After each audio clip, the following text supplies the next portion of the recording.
Toby, some really strong early season performances for Pirate Track and Field down in Moscow last weekend. Take us back through some of the highlights. Yeah, it's almost like too many to talk about, but Solo Hines probably the best with the school record in the 60 meters, and top 10 in the nation. I think he's 7th in the nation right now.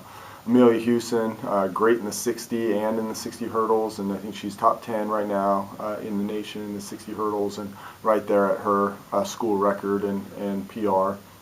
Kai Figuera, awesome in the 800, 155, and that's equivalent to like a 154 in outdoor, and he ran 154 last year at the very end of the year, so he's kind of picking up where he left off, which is very exciting for a distance runner to be doing that.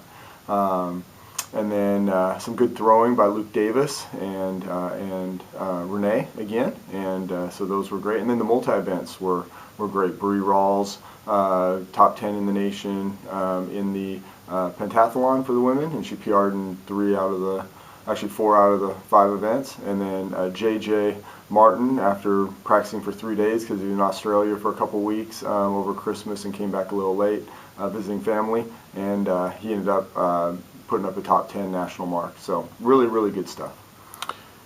In all of these meets, you guys are competing against athletes from every level. Division 1, 2, 3, NAIA, junior colleges.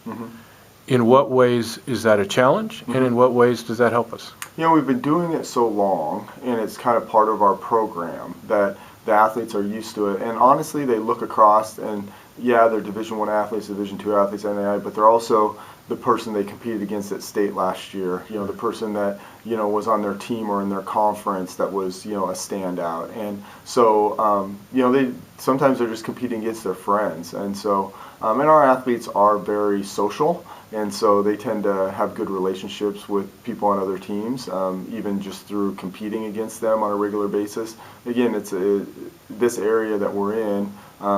We compete against each other a lot, so people see each other a lot, and so it's actually a really good advantage because we're not intimidated, but then we get the great competition that's going to pull us to better marks.